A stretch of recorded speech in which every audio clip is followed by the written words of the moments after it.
on, everybody? Hi, it's Peter Terpstra. I used to work at Big 2. I work at a TV station in State College, Pennsylvania now. Happy week 3 of high school football. I'm here to pick some games for ya.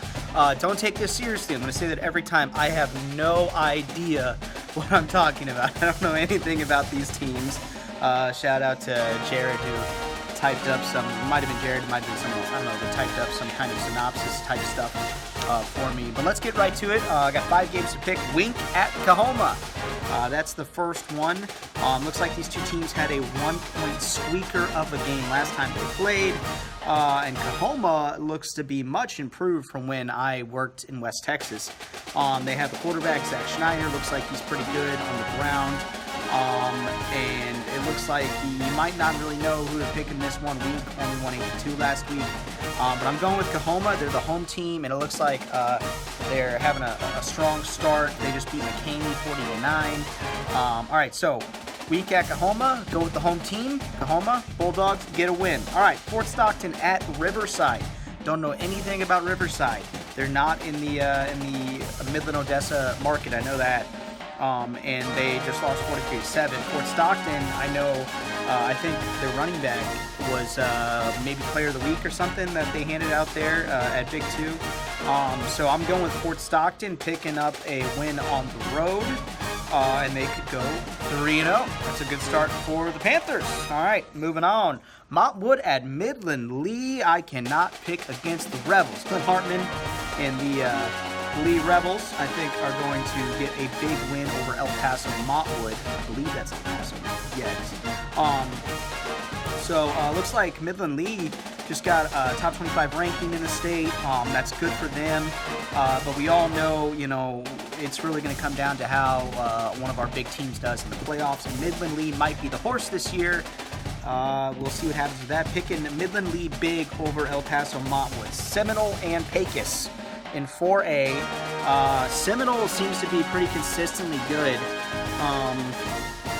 2-0. Pecos is 1-1 on the year. Pecos just had a big emotional win, they say, against Kermit.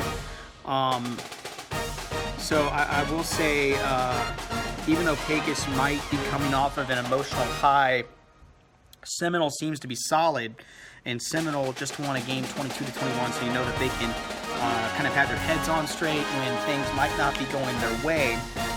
They beat Idlewood 22-21, and Idlewood's pretty good if I remember correctly. So I'm saying Seminole at Pecos.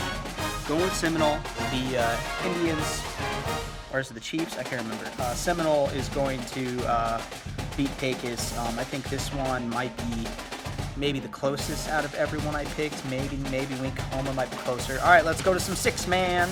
Last game to pick, Balmorhea Bears at Garden City Bearcats. Both of them have Bears in the name. Okay, both of these teams have had big wins.